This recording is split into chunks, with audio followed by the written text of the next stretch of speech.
안녕하세요. 탐나는 책입니다.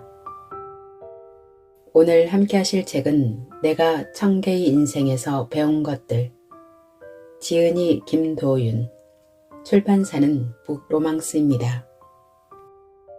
이 책의 저자는 구독자 210만 명을 보유한 유튜브 채널 김작가TV를 운영하고 있는데요. 채널을 보신 분들은 아시겠지만 김작가는 재테크, 자기계발, 동기부여를 주제로 다루는 만큼 그 분야에서는 누구에게도 뒤떨어지지 않는 전문성을 갖추고 있습니다. 그래서 제가 이 책의 제목을 처음 접했을 때는 당연히 어떻게 하면 경제적 성공을 이룰 수 있는지에 대해 1000명 이상의 성공한 사람들을 만나 인터뷰하면서 깨달은 비법을 소개하는 책이라고 생각을 했거든요.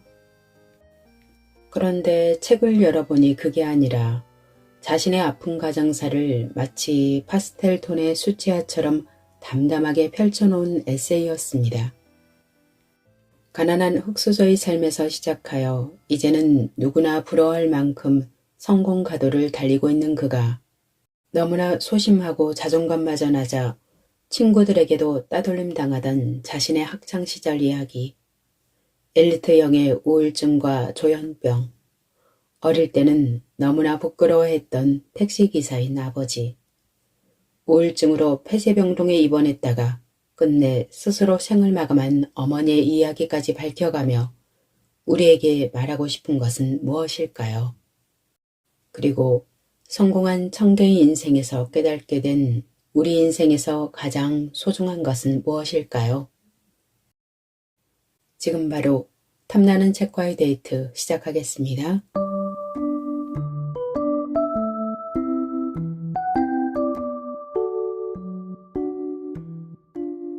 내가 청개의 인생에서 배운 것들. 30살 때부터 성공한 사람들을 만나 인터뷰하는 일을 시작했다.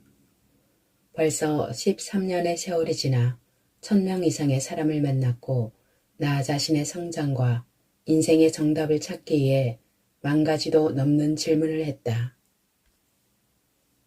청개의 인생이 내게 말해준 삶에서 가장 가치 있는 것은 무엇이었을까? 나는 그들에게 물었다. 당신에게 있어 세상에서 가장 소중한 것은 무엇인가요? 그러자 돈, 명예, 시간, 자유, 건강이 중요하다는 각각의 대답이 돌아왔다.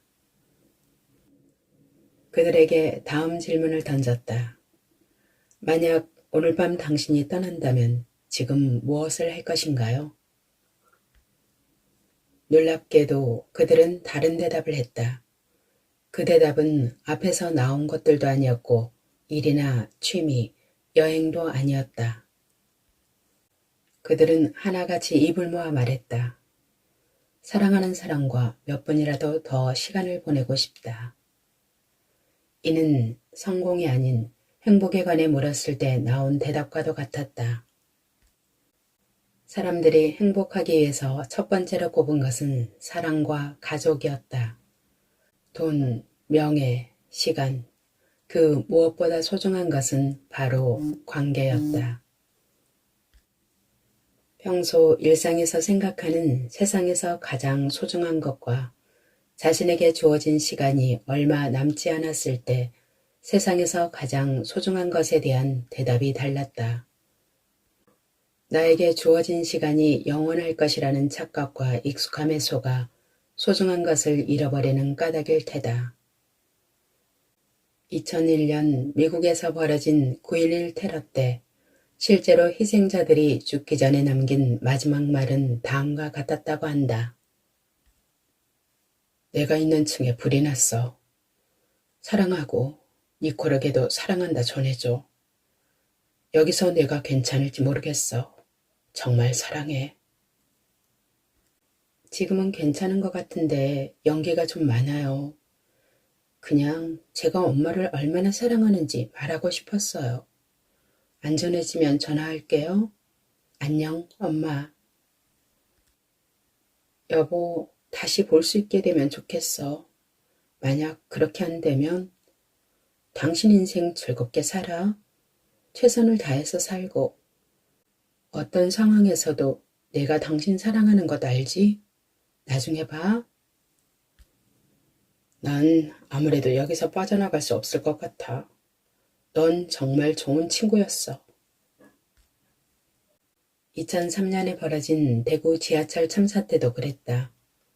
방화로 인해 열차는 뼈대만 남을 정도로 타버리고 192명이 숨진 비극적인 사고였는데 당시 사망자들의 생존 당시 문자가 공개되어 전 국민을 더욱 비통하게 만들었다. 미안하다. 가방이랑 신발 못 전하겠어. 돈가스도 해주려고 했는데 미안.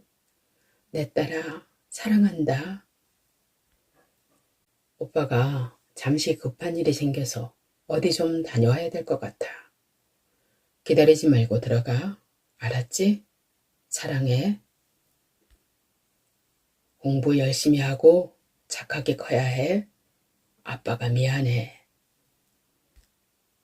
오늘 아침에 화내고 나와서 미안해. 진심이 아니었어. 자기야, 사랑해. 영원히. 화재 속에서 미처 빠져나가지 못한 사람들이 남긴 마지막 문자 메시지 중 가장 많았던 내용은 미안해, 사랑해라는 말이었다.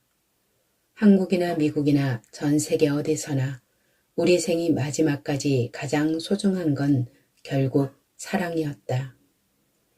이 글을 읽고 있는 독자도 죽는 순간 결국 하게 될 말은 미안해, 그리고 사랑해가 될 것이다. 당신 삶의 유일한 행복.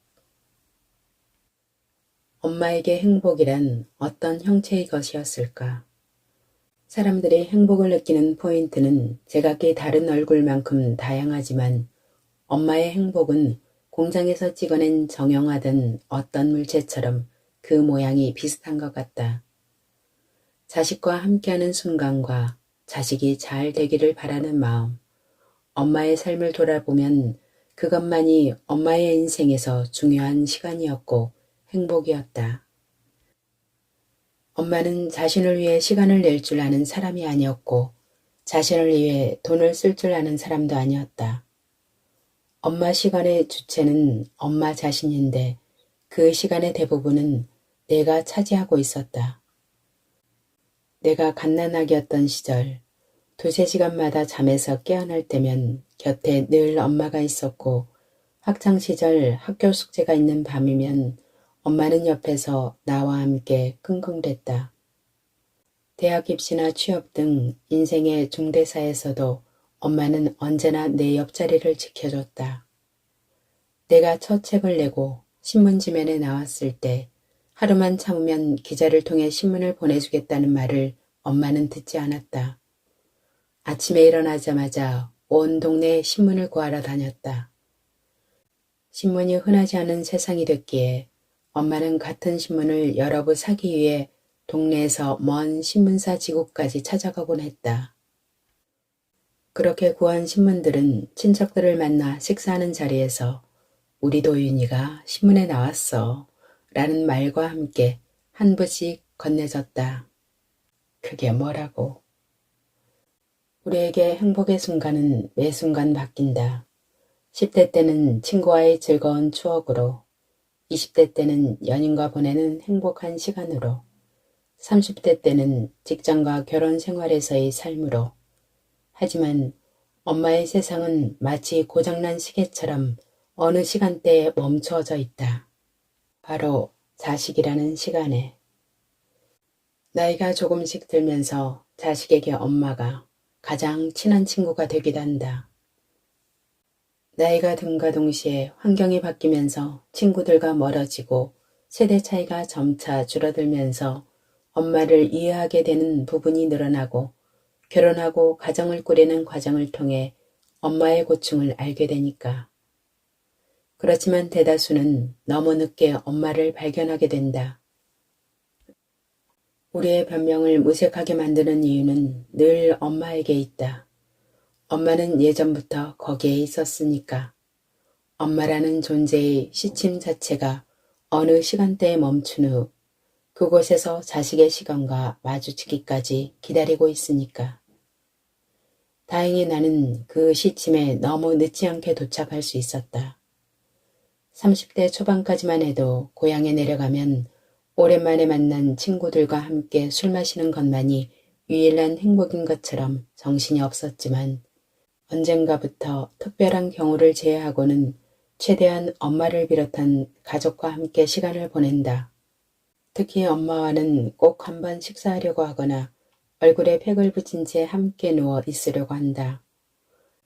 아직은 엄마에게 비싼 것을 많이 사줄 수는 없지만 나와 함께 식사하는 것만으로도 자식이 살아가는 이야기를 전하는 것만으로도 엄마는 행복해하는 것 같았다. 사실 가족과 함께 보내는 시간은 연인과 함께 보내는 시간보다 설레지 않고 친구와 함께 보내는 시간보다 즐겁지도 않다. 함께한 세월만큼 너무 편한, 아니 편하다는 말조차 어색할 정도로 익숙한 존재니까. 그렇지만 가족과 함께하는 시간이 설레는 시간이나 즐거운 시간만큼이나 중요하다. 하지만 과연 아는 만큼 함께 시간을 보내고 있는 걸까? 생각보다 그 시간이 많이 남지 않았을지도 모른다. 성공하고 나서 잘해드릴 수 있을지도 모른다. 하지만 동시에 그땐 너무 늦을지도 모른다. 그러니 지금 내가 가족과 할 수 있는 걸 하면 어떨까? 몰라서 빼앗아버린 것. 30대 초반, 피부에 관심이 많던 여자친구에게 화장품을 사준 적이 있다. 여자친구와 함께 매장에서 화장품을 고르던 중 어떤 아주머니가 영양크림을 사기 전에 자기 얼굴에 발라보는 장면이 눈에 들어왔다. 문득 엄마에게 화장품을 사준 적이 한 번도 없다는 사실을 깨달았다. 그래서 여자친구의 화장품을 사는 김에 엄마의 피부도 신경 써야겠다는 생각이 들어 조금은 비싸지만 괜찮다고 소문난 S사의 영양크림을 샀다. 크기에 비해 많이 비싼 여성 화장품 가격에 놀랐지만 엄마에게 사주는 첫 화장품이기에 좋은 것을 선물하고 싶어서 선뜻 결제했다. 화장품 크기만큼 포장지도 작았지만 댁으로 가는 내내 엄마가 좋아할 모습에 입가에 미소가 지어졌다. 집 앞 대형마트에 입점한 작은 꽃가게에 들려 분홍색 장미 10송이와 함께 고향집을 찾아가 엄마에게 선물을 내밀었다. 마냥 좋아할 거라고만 생각했던 것과 달리 엄마는 뭐 이렇게 비싼 화장품을 샀냐며 날 조금 나무랐다. 말은 그렇게 했지만 거실에서 가장 잘 보이는 곳에 영양크림을 둔 채 집안일 하는 내내 홀깃홀깃 쳐다보기를 멈추지 않는 엄마를 보며 엄마도 역시 여자구나 라고 생각했다. 그렇게 내 선택이 옳았다고 뿌듯해하며 고향에서 시간을 보내다 다시 서울로 올라왔다. 그 당시 고향집인 대구에는 3개월에 한 번씩 가고 있었는데 3개월이 지나도 6개월이 지나도 9개월이 지나도 1년이 지나도 화장품이 있는 위치가 전혀 바뀌지 않았다. 1년쯤 됐을 때 이상함을 느낀 나는 화장품 뚜껑을 열어봤다. 그제야 엄마가 단 한 번도 화장품을 사용한 적이 없다는 것을 알았다. 자식이 엄마를 위해 고민해서 산 화장품을 한 번도 바르지 않았다는 사실에 화가 났다. 화라기보다는 답답한 감정이었다. 엄마도 화장품의 유통기한이 1년 정도라는 것을 모르지는 않았을 텐데 말이다. 답답함에 엄마에게 말을 하니 엄마가 대답했다. 우리 아들이 처음으로 사준 화장품인데 아까워서 어떻게 사용하니? 지금 생각해보면 엄마로서 충분히 그럴 수 있는 일이었다. 하지만 난 엄마를 이해하기엔 생각이 어렸다. 그저 돈으로만 그 가치를 측정하고 있었다. 그게 얼마짜린데 1년 동안 사용하지 않아서 아까운 화장품 못 쓰게 만드세요? 그러면서 정말 못난 짓을 했다. 다른 더 좋은 화장품을 사주겠다고 말하고 유통기한이 얼마 남지 않은 영양크림은 내가 서울로 들고 와서 써버렸다. 나는 알지 못했다. 영양크림을 발라서 피부가 좋아지는 것 이상으로 영양크림을 보는 것만으로도 엄마의 마음이 행복해질 수 있다는 것을. 엄마는 그간 영양크림을 피부가 아닌 마음에 바르고 있었다는 사실을 나는 알지 못했다. 또한 내가 처음으로 사준 화장품보다 더 좋은 화장품은 있어도 자식이 처음 사준 화장품보다 더 행복을 주는 화장품 따윈 엄마에게 없다는 사실을 말이다. 모르기 때문에 가져갔다. 모르기 때문에 빼앗아갔다. 고작 10만 원이 좀 넘는 돈을 아끼겠다고 엄마의 마음의 핀주름을 한 가닥 한 가닥 곱게 펴주던 행복을 나는 서울로 가져가 버렸다. 선물을 준 줄 알았던 내가 돌이켜보니 아픔을 저버린 꼴이 됐다. 영양크림이란 물건을 주는 척 엄마의 작은 자랑거리 하나를 빼앗아 갔으니 말이다. 가정을 책임진다는 것의 무게. 나의 아버지는 엄마와 함께 간 신혼여행에서 중국집에 가서 사준 음식이 탕수육이 아닌 짜장면이라 평생 잔소리를 들으실 정도로 고도세였다. 또한 미련하고 답답한 성격에 사회생활을 잘 못하셨지만 누구보다 성실하고 가족을 위한 책임감으로 평생을 산 사람이 우리 아버지다. 아버지는 대학을 나오는 사람이 많지 않던 그 시절 대구에 있는 4년제 대학을 나와 지금의 LG전자, 현대건설, 현대모비스를 다니셨다. 하지만 아버지의 성격은 우리나라에서 명예퇴직이란 말이 생기기도 전 마흔이란 이른 나이에 회사를 그만두게 만들었다. 실직 후 우리 집은 많이 달라졌다. 백수가 된 아버지 때문에 예전과 달리 외식을 하기 힘들어졌고 이제 갓 초등학생이 된 나는 학교생활 기록부에 아버지 직업란에 번번이 거짓말을 적어야 했다. 몇 년쯤 지나 아버지는 택시 운전을 시작하셨다. 그렇게 아버지가 한 달 동안 열심히 일하고 회사에서 받을 수 있는 월급은 130만 원이었다. 그 돈은 아버지가 오후 2시부터 새벽 5시까지 밥 먹는 시간을 제외하고 하루 15시간을 운전하고 온몸이 으스러지도록 25일 동안 일만 해야 가져올 수 있는 돈이었다. 그러나 아버지는 매번 채우기 힘든 산학금을 넘길 만큼 많은 운행을 해 추가되는 금액까지 합해 매달 250만 원을 가져오셨다. 하지만 나는 어렸다.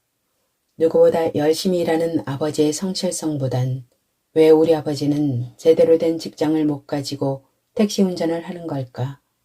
왜 우리 아버지는 능력이 없어서 엄마를 고생시키는 걸까 하며 원망했다. 지금도 생각나는 가장 못난 순간은 그런 마음속 말을 화가 났을 때 아버지에게 그대로 뱉어버렸다는 것이다. 할 수 있는 일이 그것밖에 없어서 그걸로라도 우리 가족을 책임져야 했던 아버지는 그때 어떤 마음이셨을까? 술, 담배, 노름 등 본인을 위한 것은 그 어떠한 것도 하지 않는 아버지. 아무것도 하지 않다 보니 아무런 취미도 취향도 없어진 아버지가 되어 있었다. 우리 가족 하나 잘 살리기 위해 폭삭 늙어버린 노인 한 명만이 있을 뿐이었다. 언젠가 아버지는 나와 함께 걸으며 택시를 시작했던 일에 대해 고백하셨다. 내가 능력이 없어서 회사에서 해고를 당했지. 그게 얼마나 큰 충격이었는지 몰라. 그때부터 돈 들어오는 게 없었으니까 살아가는 자체가 정말 어려웠지. 퇴직금 받은 건 몇 달 지나고 사라졌으니까. 매월 들어오는 생활비가 없으니까 네 엄마한테 얼마나 미안했는지 모른다. 5년 정도 직장이 없다 보니 점차 생활이 공공해지더라. 우리 도용이 키워야 하는데 직장은 잃어버렸지. 생활비는 없지. 정말 고통의 시간이었다. 그때부터 택시 운전을 시작했지. 대기업을 다니다가 나와서 택시 운전하는 게 쉬웠겠냐? 네 엄마도 그 어려운 걸 할 수 있겠냐고 걱정했단다. 그래서 처음에 택시 운전을 할 때는 숨어서 했다. 그렇게 6개월에서 1년만 해보기로 한 게 벌써 20년이 넘어버렸다. 어머니란 말은 듣기만 해도 참 눈물 나는 단어이지만 아버지란 말은 듣기만 해도 어깨가 무거워진다. 세상의 모든 풍파를 막아서야 했던 아버지의 어깨, 그 힘든 만큼 작아져 버린 아버지의 어깨. 그렇게 어머니와 아버지는 안과 밖으로 우리를 지켜주셨다. 그래서 어머니의 어짜는 안을 향하고 아버지의 아짜는 밖을 향하는지도 모른다. 가족에 대한 사랑은 어머니를 따를 수 없지만 가족에 대한 책임은 아버지를 따를 수 없는 것 같다. 아버지는 1996년부터 지금까지 벌써 수십 년 동안 택시를 운행하며 우리 가족을 지키셨다. 때때로 자랑스러운 아버지가 아닐지도 부끄러운 아버지였을지도 모른다. 그럼에도 나와 우리 가족을 편안하게 잘 살 수 있도록 열심히 사신 아버지처럼 당신의 아버지도 당신이 할 수 있는 선에서 최선을 다하고 계실지도 모른다. 나 또한 세월이 흘러 내 땀과 시간으로 월급을 받은 후에야 아버지의 무게와 세상의 무서움을 알게 됐다. 아마 당신도 겪어봐야 그 마음을 알 것이다. 다만 세월이라는 핑계로 나처럼 아버지에게 상처를 꽂지는 않았으면 한다. 나 대신 아파주는 마음. 게임에 빠져 살던 20대 중반의 어느 날, 그날도 여자친구와 친한 지인과 함께 PC방에서 게임을 하고 있었다. 함께 게임을 즐기는 클럽에 정모가 있는 날이어서 이동하려고 밖으로 나왔는데 마침 하늘에서 소나기가 쏟아졌다. 아주 가까운 거리였지만 우리는 택시를 타기로 했다. 혹시나 비를 맞을까봐 다들 급하게 택시를 탔고 나 또한 고개를 숙인 채 서둘러 택시의 뒷좌석에 들어갔다. 카카오 티와 같은 앱 자체가 없던 2000년대 중반이었기에 나는 기사님께 위치를 직접 말씀드리려고 했다. 그 순간 기사님의 한마디에 차 안의 공기가 멈추는 듯한 기분이 들었다. 손님, 어디까지 가십니까? 아버지였다. 목소리만 들어도 알 수밖에 없는 내 가족인 아버지의 목소리였다. 잠깐 놀란 사이 말을 꺼내지 못한 상황에 옆에 있던 일행이 도착지를 말해줬고 그렇게 내 가족과 친한 지인들의 불편한 드라이브가 시작됐다. 기본 요금만 낼 정도로 가까운 거리였지만 그 거리는 너무나도 멀게만 느껴졌다. 나도 모르게 아버지의 한 평도 안 되는 일터에 불쑥 들어와 버렸고 갑작스레 벌어진 상황에서 나는 아버지를 아는 척 할 수가 없었다. 내 나이 중학교 2학년 때부터 집안의 생계를 책임지기 위해 택시 운전을 시작했던 아버지. 간혹 우산을 챙기지 못한 자녀들을 위해 같은 학급 친구들의 부모님께서는 차를 끌고 와 학교 앞 교문에서 기다리시곤 했지만 나는 혹시나 눈치 없는 아버지가 나를 기다리시면 어쩌나 매번 걱정했다. 하지만 먹고 살기가 바빴던 아버지는 단 한 번도 나를 데리러 온 적이 없었다. 남들은 부모님이 데리러 오는 친구를 부러워한다지만 나는 단 한 번도 그런 친구를 보고 아버지가 데리러 오기를 바라본 적이 없었다. 오히려 내 친구들이 내 아버지의 직업을 알게 되면 어떡하나 하는 걱정뿐이었다. 중학교, 고등학교 때까지 아버지의 직업란에는 자영업이라고 적혀 있었으니까 말이다. 대학에 진학한 뒤에는 아버지의 직업을 물어보는 학교 선생님도 친구도 거의 없었기에 그런 콤플렉스에서 벗어나 가까운 몇몇 친구들에게는 아버지의 직업을 알려주곤 했다. 10대의 어린 나에게는 상처가 되는 직업이었지만 20대의 나에게는 더 이상 아버지의 직업이 문제가 되지 않았다. 그럼에도 불구하고 주변 사람들에게 변호사, 의사, 교수처럼 자랑스럽게 얘기할 직업은 아니라고 생각했기에 아직 여자친구와 지인에게는 말하지 못했는데 마침 그 타이밍에 함께 택시를 탄 것이었다. 5분도 채 안 되는 시간 동안 수없이 고민했다. 지금 택시기사님이 내 아버지라고 이야기해야 하는 걸까? 그렇게 되면 아버지는 나를 반가워할까? 그럼 내 여자친구와 지인은 이 상황에서 당황하지 않고 반갑게 아버지와 이야기를 나눌 수 있을까? 타이밍을 놓친 말은 힘을 잃듯 택시에 탑승한 후 아버지인 것을 알았을 때 아는 척하지 못했던 내게 그런 질문은 의미가 없었다. 택시에서 내린 뒤 술집에 들어가 마신 소주 한 잔은 그날따라 너무 썼다. 도저히 못 마실 것 같아 몸이 안 좋다고 말한 뒤 비 오는 거리를 뚫고 집까지 걸어갔다. 택시를 타야 했지만 택시 자체를 타고 싶지 않았다. 아니, 나는 택시 탈 자격이 없는 것 같았다. 걸어가는 내내 아버지를 아는 척하지 못한 나 자신을, 더 정확하게는 아버지의 직업인 택시기사보다 못한 개인밖에 하는 게 없던 내 인생이 창피해졌다. 내가 인생을 정말 열심히 살기 시작한 건 그 이후였던 걸로 기억한다. 집에 도착한 후 엄마에게 이야기했더니 아버지가 상처받으실 거라며 오늘의 일을 아버지에게 이야기하지 말라고 했다. 그렇게 시간이 훌쩍 흐르고 말았다. 어느새 40이 넘는 나이가 됐고 집 근처를 아버지와 함께 산책하고 있었다. 15년이나 지난 일이었기에 그날 일에 대해 죄송하다고 말씀드리고 싶어서 말을 꺼냈다. 그런데 아버지는 이미 알고 계셨다.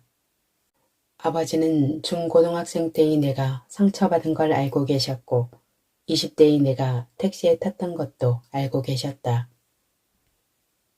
어떻게 자기 자식이 뒷좌석에 탔는데 어떤 부모가 못 알아보겠냐? 네가 아버지 직업을 부끄러워하는 것도 알고 있었고 네가 아는 척하고 싶지 않았던 것 같아 아버지는 가만히 있었다. 아버지의 말에 내 자존심과 상처를 보호하기 위해 가장 소중한 가족에게 상처를 준 건 아닌가 하는 후회가 들었다. 어쩌면 철이 덜 든 10대, 20대의 나를 위해 어른이라는 이유로 아버지가 대신 상처를 받아주신 건 아닐까. 그 상처는 청소년이나 어른이나 똑같이 아플 텐데 말이다. 그 심정은 어땠을까? 형은 병이 유독 심해질 때면 폐쇄병동에 입원했다. 그러다 3일째가 되면 간호사의 허락을 받아 공중전화로 엄마에게 전화했다. 엄마, 나 이곳에서 더 이상 못 있겠어. 여기 더 있다가는 미칠 것 같으니까 나가게 해줘. 엄마 제발 나가게 해줘. 이 말을 듣고 그냥 뿌리칠 수 있는 부모가 과연 몇이나 될까? 동생인 나는 입원한 김에 병이 나을 때까지 오래 있자고 했지만 엄마는 자식의 병이 나을 수 있다는 불확실한 기대보다 자식이 그곳에서 고통스러운 시간을 보내고 있다는 확실한 사실을 견디지 못했다. 그래서 형은 입원과 퇴원을 자주 반복했다. 그러던 어느 날 아버지에게서 연락이 왔다. 도윤아, 형이 고속도로에서 자살을 시도했다. 생명에는 지장 없으니 너무 걱정 말고 대구에 내려오렴. 다행히 형은 허벅지가 상당 부분 찢긴 것 말고는 멀쩡했다. 측면으로 부딪혀 크게 다치지 않았고 상대편 운전자도 무사했다. 내가 놀랐던 건 형의 사고 자체가 아니었다. 인간은 상상할 수 있는 일에는 별로 놀라지 않는다는 말처럼 언젠가는 그러지 않겠냐는 생각이 있었기 때문이었다. 내가 놀랐던 건 바로 엄마의 행동 때문이었다. 평생 자식만을 위해 살았던 엄마가, 자식의 일이라면 모든 일을 제쳐두고 나섰던 엄마가 형이 입원한 병원에 오지 않는 것이다. 그 당시 엄마는 나갔다 들어오는 게 자유로운 병원에 입원해 있었는데도 말이다. 엄마에게 형의 사고를 어떻게 말해야 할까 굉장히 고심했던 내가 이상할 정도로 엄마의 마음에는 동요가 없었다. 모든 것을 지켜보고 있던 이모는 내게 말했다. 도윤아, 이모가 오늘 속상해서 술 한 잔 먹었다. 도윤이도 안쓰럽고 언니도 안쓰럽고 정말 눈물이 난다. 자식이 다쳐 응급실에 있다는데 안 간다고 말한 그 심정 어떻겠니? 그땐 왜 몰랐을까? 형의 우울증으로 인해 큰 상처를 받았지만 그래도 삶이 가능했던 나와 달리 엄마는 이미 정상적인 삶이 불가능할 정도로 망가졌다는 것을, 형의 사고가 미동도 주지 못할 정도로 엄마의 마음이 완전히 무너졌다는 것을 말이다. 그 엄마의 병세는 더욱 안 좋아졌다. 결국 엄마는 형이 입원했던 대학병원의 정신과 폐쇄병동에 입원해야 했다. 엄마는 모든 것을 자포자기한 듯 했다. 난 병실에 있는 내내 눈물을 참을 수밖에 없었다. 여기서 내가 울면 엄마가 너무 비참할까봐 힘든 모습을 보여주지 않기 위해 최선을 다하는 수밖에 없었다. 당신이 되어 그 마음을 알면 좋겠다. 엄마는 안 먹어? 응, 엄마는 괜찮아. 엄마는 배부르니까. 우리 아들 많이 먹어. 그래놓고 엄마는 항상 뒤에 남은 음식과 찬밥으로 식사를 했다. 엄마는 옷 안 사? 응, 엄마는 괜찮아. 우리 아들 사고 싶은 옷 골랐어? 그래놓고 엄마는 늘 해진 옷을 입고 다녔다. 내가 아플 때면 엄마는 꼭 이런 말을 했다. 엄마는 도윤이가 아프면 마음이 너무 아파. 차라리 엄마가 아픈 게 낫지. 엄마가 몸이 아플 때 병원에 가자고 하면 꼭 이런 말을 했다. 괜찮은데 자꾸 그러니. 너 일 바쁜데 신경 쓰지 말고 얼른 가. 엄마는 정말 괜찮아. 엄마를 하늘로 보내고 난 후 꿈에서 3번쯤 만났는데 내 꿈인데도 내가 정말 하고 싶은 말을 늘 하지 못했다. 매번 꿈에서 깨고 나면 왜 그런 말을 했을까 하며 후회를 안고 하루를 살아야 했다. 그러던 어느 날 꿈에서 만난 엄마와 포옹하며 드디어 마음속에 있는 말을 할 수 있었다. 엄마, 보고 싶었어. 얼마나 보고 싶었다고. 엄마 미안해. 내가 정말 미안해. 그렇게 말하며 엄마 앞에서 울었다. 그런 나를 보고 엄마가 눈물을 흘리며 말했다. 엄마가 미안해. 날 쳐다보는 엄마의 얼굴을 잊을 수 없다. 나는 이제 꿈에서조차 눈물을 흘릴 수가 없다. 내가 울면 엄마도 눈물을 흘린다. 이제 이 세상에 없는 엄마의 눈에서 눈물이 흐르는 것만은 참을 수가 없다. 엄마, 정말 괜찮은 거야? 괜찮지 않잖아. 괜히 괜찮은 척 그러지 마. 난 마음이 너무 아파서 전혀 안 괜찮단 말이야. 내가 엄마가 돼서 그 마음이 어떤 건지 좀 알았으면 좋겠어. 괜찮다는 말이 괜찮지 않다는 말로 들리는 유일한 존재는 엄마일지도 모른다. 엄마의 산소가 있는 경북 의성에 다녀왔다. 엄마의 기일로부터 정확히 1년이란 시간이 지난 날이었다.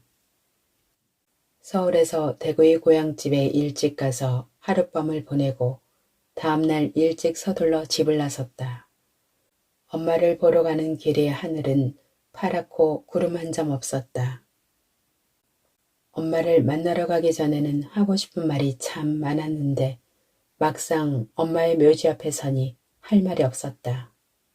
내가 한 말은 이것뿐이었다. 미안해. 고마워, 사랑해.